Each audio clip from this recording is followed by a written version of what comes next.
The laughter came first. Not mine, hers. And not alone, there were others too. A mix of amusement and mockery echoing through the cafe where she had chosen to break my heart.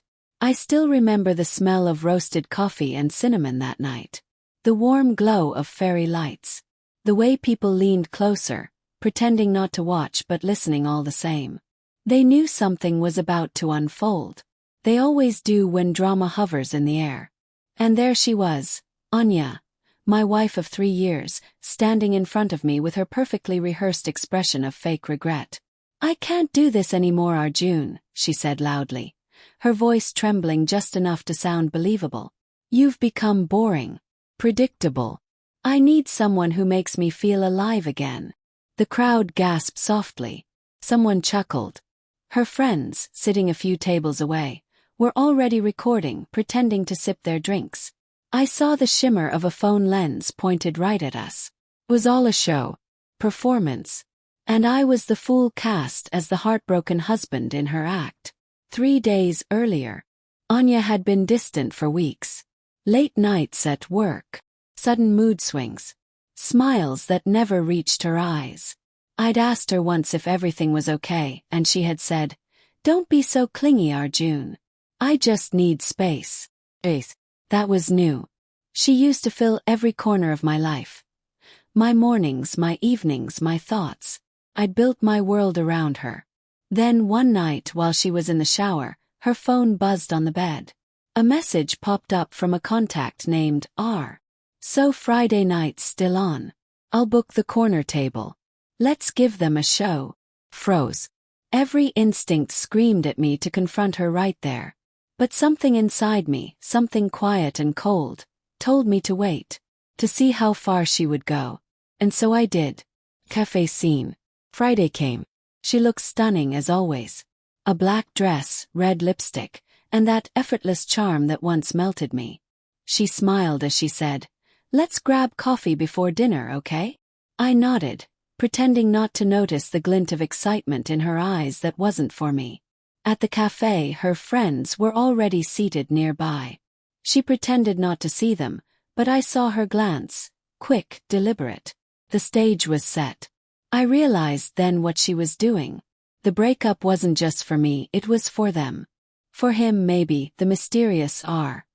And for whatever twisted satisfaction she'd get from humiliating me in public. When she began her speech, I didn't interrupt.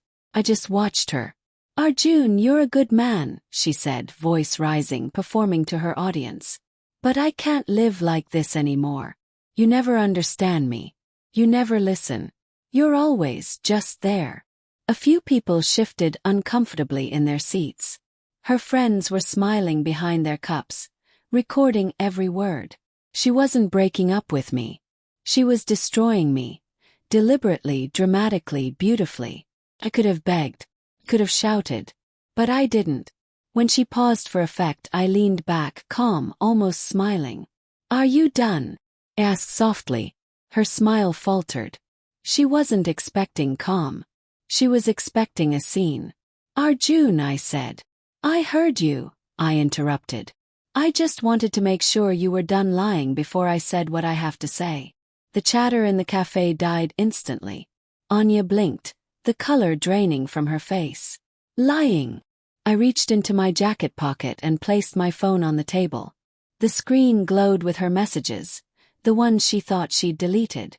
Screenshots, voice notes, plans. "He's so dull, R. You'll see. I'll end it in public.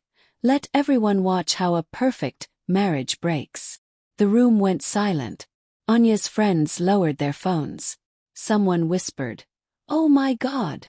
She stammered, "Arjun, this isn't what it looks like." I stood slowly, looking right at her.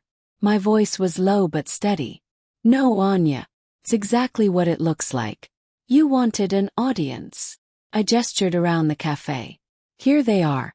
Watch carefully, everyone. This is what betrayal looks like." Her lips trembled.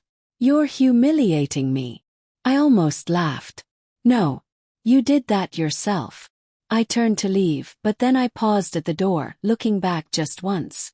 "You once told me I didn't make you feel alive," I said quietly. I guess you needed a new stage for that.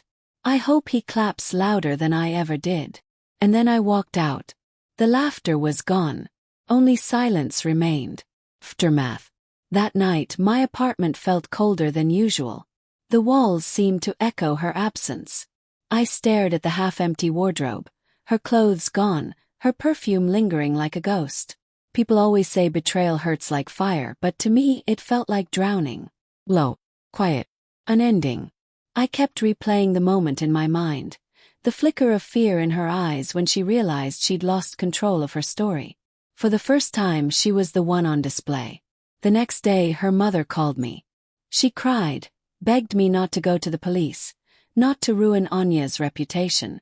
I told her I wouldn't. What was the point? Revenge wouldn't heal me. But healing didn't come either. For weeks I lived in a blur: work, silence, empty plates, untouched bed. My colleagues stopped asking questions. My friends tried to drag me out, but I wasn't ready. How could I be? She hadn't just broken my heart.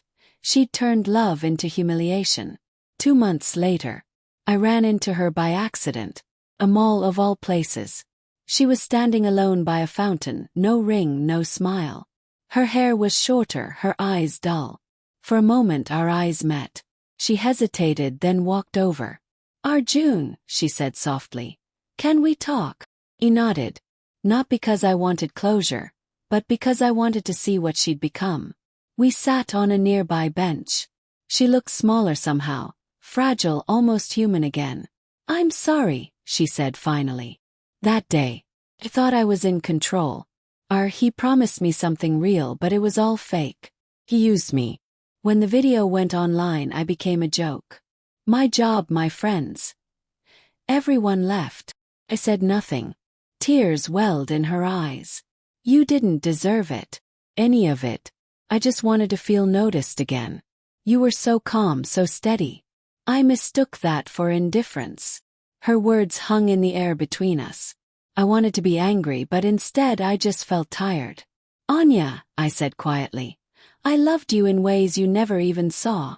I didn't shout when things got hard because I believed in us. I thought silence could hold us together. But you needed noise, drama, applause. And I couldn't give you that. She broke down, covering her face. People stared as they walked past, but this time there were no cameras. No audience. Just 2 broken people sitting beside a fountain. After a moment I stood. "Goodbye, Anya," I said. "I hope you find peace someday." She reached for my hand, but I stepped back. Her touch felt foreign now. Epilogue. It's been a year. I still go to that same cafe sometimes. I sit in the corner, order black coffee, and watch people. Couples laughing, whispering, fighting, forgiving. Love, I've realized, isn't about grand gestures or public displays. It's about the quiet moments that don't need witnesses. And though betrayal scarred me, it also set me free. From illusions, from noise, from people who mistake attention for affection. The night she staged a breakup, she wanted applause. But what she got instead was silence. And sometimes silence says everything.